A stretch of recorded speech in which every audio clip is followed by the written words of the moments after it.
Assalamualaikum dan selamat sejahtera. Cikgu ucapkan kepada semua pelajar-pelajar 4 inovatif. Okey. So hari ini cikgu akan buat sedikit video lah tentang tajuk kita, iaitu tajuk 2.4.1 jenis paip bahan berpasang, injap, pilih, bahan sebatian dan lekapan sanitari dalam kerja paip domestik. Okey, untuk tajuk ini kamu boleh rujuk nanti muka surat 51.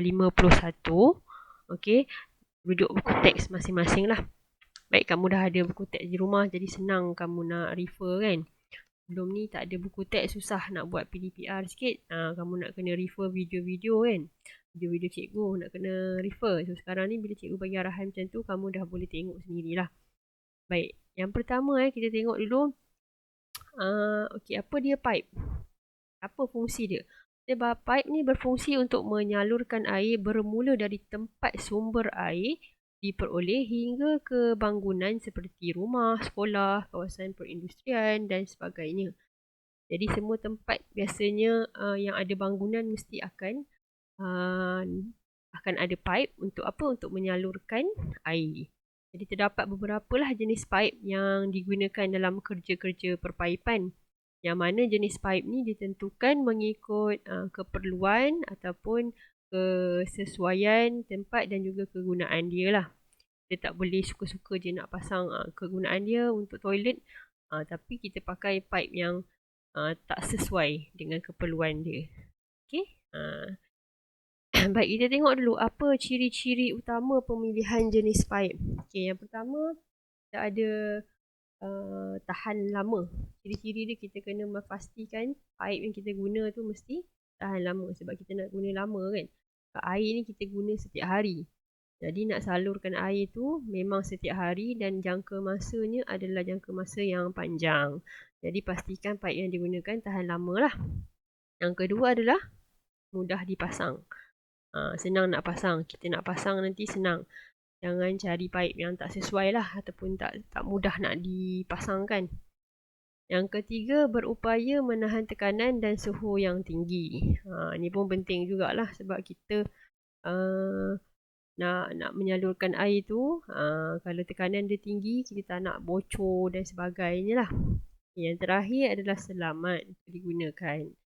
Baik, so ciri-ciri dia ada 4 ciri-ciri utama.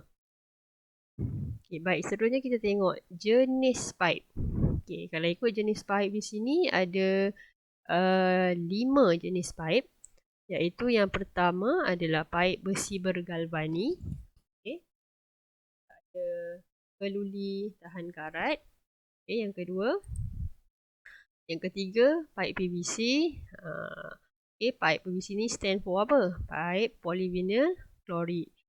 Okay, yang keempat, pipe unplastic polyvinyl chloride UPVC. Dan yang terakhir adalah pipe polyethylene PE, pipe PE. So ada 5 lah jenis pipe yang kita akan jumpa dalam kerja pipe domestik ni. Cikgu percaya kamu dah biasa dah tengok kalau pipe besi ni, yang besi tu lah. Warna kelabu-kelabu tu kan. Pipe PVC ni selalunya warna putih. Tak apa, kita akan masuk nanti satu persatu jenis pipe ni supaya kamu lebih kenal lah dengan pipe-pipe ni. Okey, next kita nak tengok apa dia jenis bahan berpasang. Jadi bahan berpasang ni sebenarnya ada banyak jenis. Okey, kalau kamu tengok buku teks tu kamu boleh tengok sendirilah. Cikgu just buat video ni supaya kamu lebih faham lah. Cikgu tak adalah terang, cikgu cakap terang terlampau detail. Sebab cikgu akan ambil masa yang agak lama untuk video ni dan kamu nak tengok pun nanti takut data kamu tak cukup ke apa kan.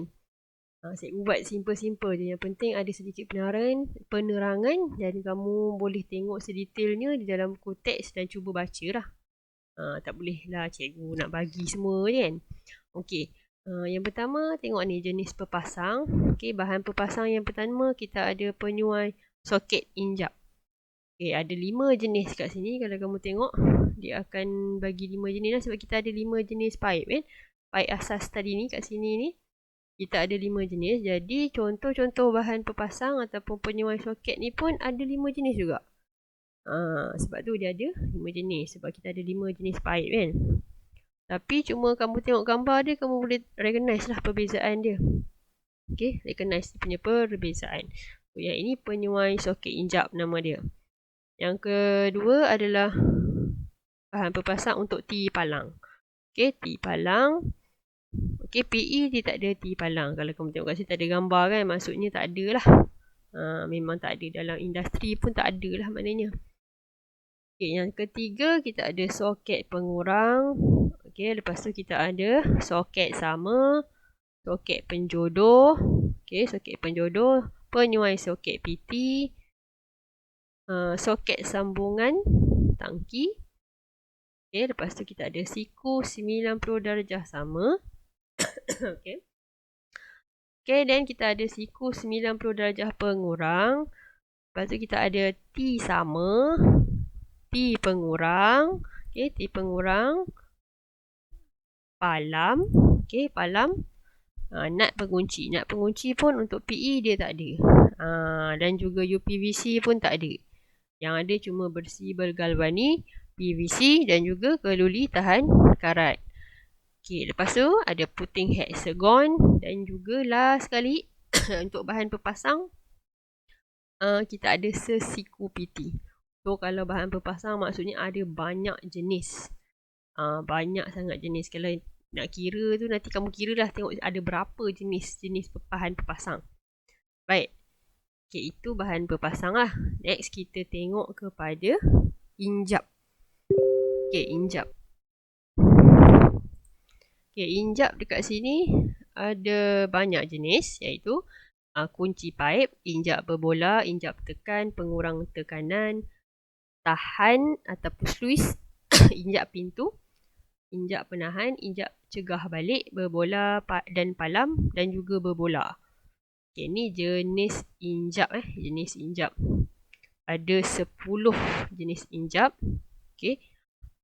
Okay, next kita ada jenis pili. Okay, jenis pili kita ada 2 jenis iaitu pili berbibir dan juga pili bertiang.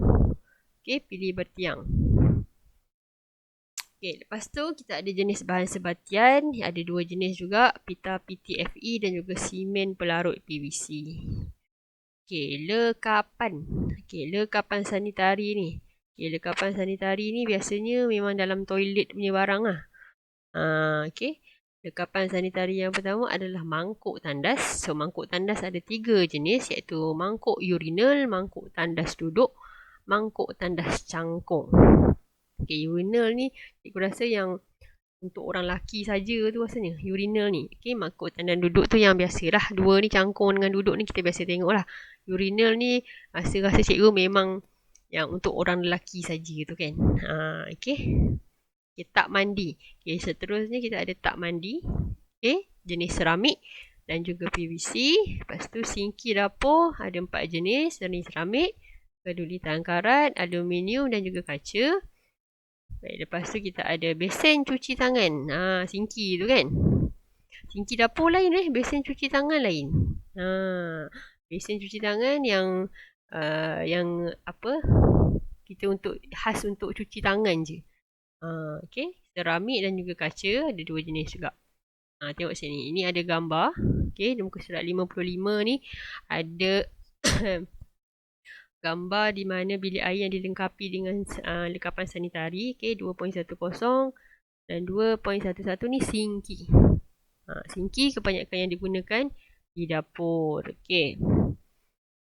Baik, itu saja untuk 2.1. Okay, 2.2 ni nanti cikgu akan buat video lain. Kalau tidak, nanti akan jadi panjang sangat video ni. Jadi cikgu harap penerangan cikgu ni dapatlah membantu sedikit kamu di rumah untuk tengok video ni dan baca. Kena baca juga. Kalau kamu tak baca ataupun tengok dalam buku teks tu, memang agak mungkin kamu tak berapa faham. Kamu kena baca juga. Untuk modul 2, modul 1, modul 2 ni memang kena banyak baca. Modul 3, modul 4 yang Cikgu Nazir akan ajar tu, dia banyak more hands-on lah. Okey, baik, itu sahaja dari Cikgu. Terima kasih semua. Diharapkan pelajar dapat belajar lah. Okey. Alright, terima kasih. Assalamualaikum dan selamat sejahtera.